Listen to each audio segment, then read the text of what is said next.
আজ বেশ দেরি করে ঘুম থেকে উঠেছি, প্রায় 9:30টার দিকে। তারপরে ওঠার পর দেখছি যে প্রচণ্ড ঠান্ডা পড়েছে। যদিও আমাদের এখানে খুব একটা ঠান্ডা পড়ে না, তবে কয়েকদিনের থেকে তুলনামূলকভাবে আজকে ঠান্ডাটা একটু বেশি পড়েছে। তাই ঘুম থেকে উঠেই একটু ফ্রেশ হয়ে প্রে করে নিলাম। তারপরেই মুখে একটু ময়েশ্চারাইজার মেখে নিলাম। আসলে শীতের দিনে এটা না করলে আমার ত্বকটা একদম শুষ্ক হয়ে যায়। যাই হোক, তারপরে চলে এলাম রান্নাঘরে।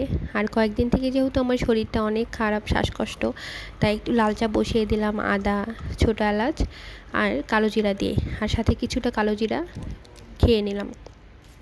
এরপর চা হয়ে এলে পালমশাইয়ের জন্য 1 কাপ চা নিলাম আর আমার জন্য 1 কাপ, আর সাথে লেগজাস বিস্কুটটা দিয়ে প্রায় মিনিট 10 মতো একটু নিজের সাথে সময় কাটিয়ে নিলাম। আর এদিকে পালমশাই চা খেয়ে চলে গেল বাজার করতে। যাই হোক, সে বাজার নিয়ে চলে এসেছে। এই যে আজকে অনেক কিছু বাজার করেছে সে।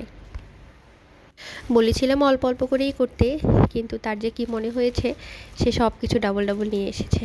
এই যে এনেছে প্রায় 3 রকমের বিস্কুট। এখানে আছে এনার্জি বিস্কুট, তারপর এটা কি যেন একটা বিস্কুট, ফান না কি যেন, আর এই যে চকলেট টাইপের বিস্কুটটা সে খুব পছন্দ করে।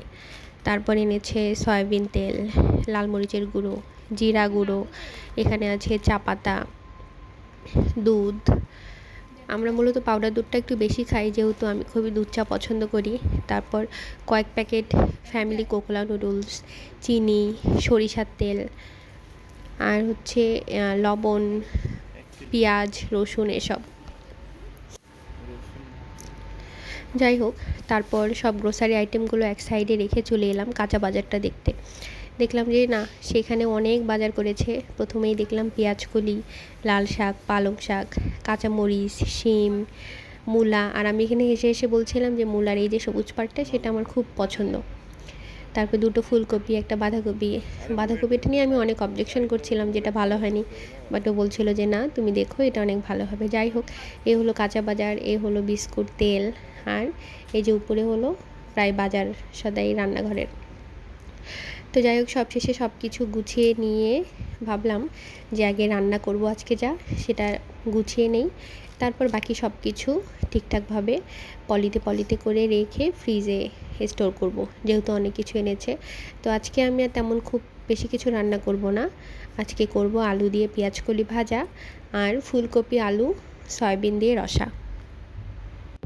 তাই প্রথমেই পেঁয়াজকলিটাকে ছোট ছোট করে কেটে নিলাম 1 ইঞ্চি পরিমাপের মতো করে, আর একটা আলু। আসলে আমি কয়েকদিন থেকে চেষ্টা করছি আলুটা একটু কম খেতে। এরপর আলু পেঁয়াজকলিটা কাটা হয়ে গেলে সেটা এক সাইডে রেখে চলে এলাম সয়াবিন রান্না করব যে, সেটার জন্য ফুলকপির আলুটা কেটে নিতে। তো ফুলকপিটা একটু বড় বড় করেই কেটেছি, আর এই যে এখানেও আমি প্রায় বড় একটা আলু দিয়ে দিলাম কেটে। যাই হোক, রান্নাবান্না শেষে সব কিছু গুছিয়ে নিয়ে চলে এলাম এগুলো সব ফ্রিজে স্টোর করতে। ফ্রিজের যে নিচের বক্সটা থেকে সেটা বের করে নিলাম। ভাবলাম যেহেতু অনেক কিছু একটার মধ্যে স্টোর করি, তাহলে ফ্রিজটাও আর খুব বেশি গ্যাঞ্জাম হবে না। তো ওই একটা বক্সের মধ্যে মোটামুটি যতটুকু চাপানো যায় সেই সব কয়টা প্যাকেট দিয়ে ভালোভাবে এটাকে আমি ফ্রিজে রেখে দেবো। এই তো আমার ফ্রিজে হয়ে গেল, প্রায় অনেকটা জিনিসই এখানে দিয়ে দিয়েছি। আর বাকি ছিল এই ফুলকপিটা আমি ছোট ছোট করে কেটে রেখে দিয়েছি, যেন রান্নার আগে জাস্ট বের করে নিলেই হয়ে যায়। আর এপাশে গরম জল বসিয়ে দিয়েছিলাম সয়াবিনটাকে ভেজাবো বলে। তো আমার গরম জলটা ফুটে এসেছে, সয়াবিনটা ভিজিয়ে দিলাম, আর এরপর চলে এলাম রান্নায়। তো হে এভরিওয়ান, আমি অনন্যা। আমার এই ভিডিওগুলো তোমাদের কেমন লাগছে আমাকে অবশ্যই জানাবে। যাই হোক, কড়াইতে সামান্য সর্ষের তেল দিয়ে কাঁচামরিচ আর কালো জিরা ফোড়ন দিয়ে এরপর কুচনো আলু আর পেঁয়াজকলিটা দিয়ে দিলাম। এরপর সামান্য লবণ আর হলুদ দিয়ে সেটাকে ভালোভাবে নেড়ে চেড়ে ঢেকে দিব, যেন আলু আর পেঁয়াজকলিটা সুন্দর মতো সিদ্ধ হয়ে আসে। যাই হোক, প্রায় মিনিট 5 পরে ঢাকনা উঠিয়ে দেখলাম যে না, আলু প্রায় সিদ্ধ হয়ে গেছে। এখন ভেজে তুলব। ভাজাভাজি করতে থাকি, আর পাশাপাশি ভালোভাবে সয়াবিনের জলটা ঠিক করে নিই, ভালোভাবে এটাকে ছেঁকে নিই। জলটা নিয়ে সয়াবিনটাকে শুষ্ক করে রেখে দিলাম, আর এই যে আমার পেঁয়াজকলিটাও ভাজা হয়ে গেল। এরপর চলে এলাম সয়াবিন, আলু দিয়ে, ফুলকপি দিয়ে রসা করতে। তো প্রথমেই একটা কড়াইতে সামান্য জিরা তেজপাতা ফোড়ন দিয়ে সয়াবিনটাকে হালকা করে ভেজে নিয়ে এরপর আগে থেকে ভাপিয়ে রাখা আলু আর ফুলকপিটাকে দিয়ে দিলাম।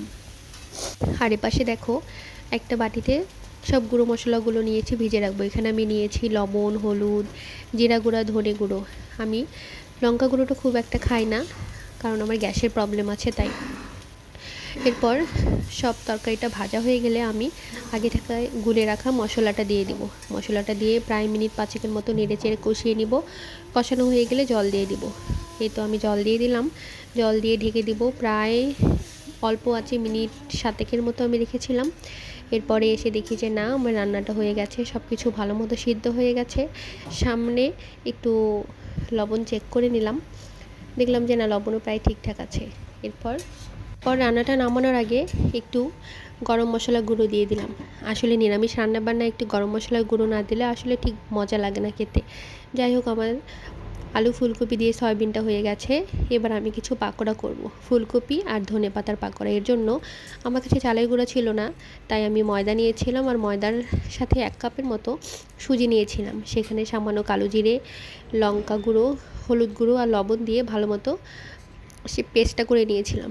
এরপর প্রথমে আমি ফুলকপির পাকোড়াগুলো ভেজে নিলাম, আর শেষের দিকে ভেজে নিলাম ধনেপাতার বড়া। তো এই ছিল আমার আজকের আয়োজন। তোমাদের কেমন লাগলো?